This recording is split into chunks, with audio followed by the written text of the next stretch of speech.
Mən ateist olmuşam, radikal ateist.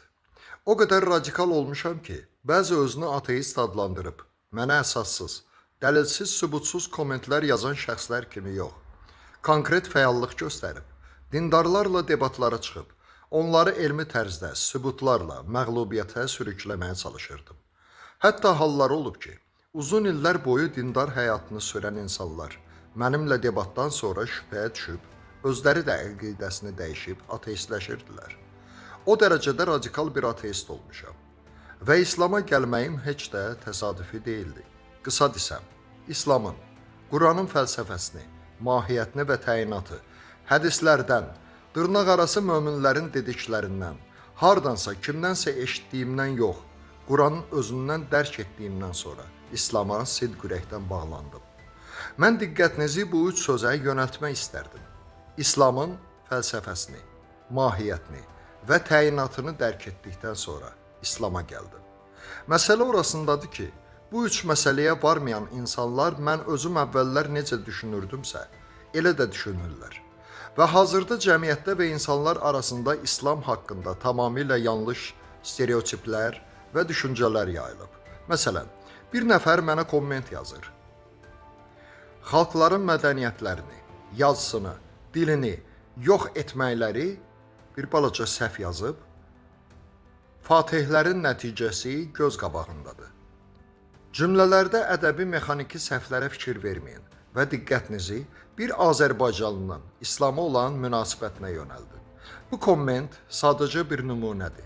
Mənim səhifəmdə yüzlərlə bu cür rəy yazılır və bu cavan oğlan bir çox insanlar kimi həmçinin həqiqətən də inanır ki, İslam fəth etmə strategiyasını irəli sürür, işğalçılıq ideyalarını dəstəkləyir, digər dinlərə mənsub olan məkanların və xalqların mədəniyyətlərini yox etməyə çalışır. Bu kimi fikirlər hardan qaynaqlanır? Saxta hədislərdən, İslamofob mənbələrin fikirlərindən, dırnaqarası dindarların fətvalarından. Qurana baxdıqda isə tam əksini görürük. Quran müharibəyə öz münasibətini belə bildirir ki, yalnız hücuma, istismara və zülmə məruz qaldıqda evləriniz və torpaqlarınız əllərinizdən alındığı halda müharibəyə qatıla bilərsiniz. Müharibə zamanı isə qəti şəkildə dinc əhaliyə təcavüz etmək, kiminsə əmlakına toxunmaq, sizə qarşı döyüşənlərdən əlavə kimisə əsir götürməyi qadağan edir. Və hətta əsir düşənlərə qarşı baskı, işgəncə tətbiq etmək qəti qadağan olduğu bildirilir. Bundan əlavə, əsirlərə diqqət, öz ailə üzvünüz kimi münasibət bəslənməlidir. Özünüz ət yeyib, əsir düşənlərə quru çörək vermək, özünüz evdə yorğanla yatıb, əsirləri yerdə və çöldə yatışdırmaq birbaşa İslamda günah kimi təqdim olunur. Söhbət təbii ki, əsl İslamdan gedirsə. Və yaxud belə bir komment. 1000 ildən sonra da din elm deyil, xurafatdır. Gəlin baxaq, dinin xurafat olma fikri hardan qaynaqlanır? Əsas iki səbəb var. 1. Məntiqə əsaslanmayan və Qurana əsaslanmayan hədislər, rəvayətlər, fətvalar. Təbii ki, bütün bunlar xurafatdır və normal düşüncəli insan bu xurafatdan qaçmağı çalışacaq. Ona görə, mənim əzizlərim, sizin dişiniz ağrıyanda kimə müraciət edirsiniz? Stomatoloqa. Gedib stomatoloji klinikada işləyən qarolçudan məsləhət almırsınız ki, nə olsun ki, həmin qarolçu diş poliklinikasında işləyir. O üzrə mütəxəssis kimdirsə, ona yaxınlaşırsınız. İslam da belə. İslamı onun ilk və əsas mənbəyi olan Quranın özündən öyrənin. İkinci səbəb. Bilirsiniz, bir çox insan İslama və Qurana, söhbətimizin əvvəli yadınızdadır, fəlsəfəsi, mahiyyəti və təyinatı üzrə yanaşmır. Bir dəfəlik yadda saxlamaq lazımdır ki, Quran elm kitabı deyil, astronomiya, fizika və ya coğrafiya haqqında dərslik kitabı deyil. Elmin təyinatı şuurumuzun zənginliyinə xidmət göstərirsə, İslam ruhaniliyimizin və şuuraltımızın zənginliyini təmin edir. Ona görə də dinə din, elmə elm nöqteyi nəzərdən yanaşmaq lazımdır. Yoxsa bəzən fikirlər yazılır. Quran boş şeydir. Niyə? Çünki yer kürəsinin trayektoriyası mövzusuna toxunmayıb. Təbii ki, gülücdür. Sanki gəlib futbol müəlliminin yanına deyirsən ki, mənə rəsm çəkməyi öyrət.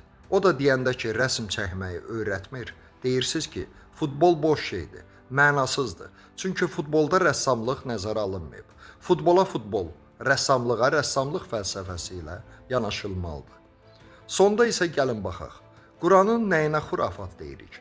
Bir halda ki, indicə aydınlaşdırdıq.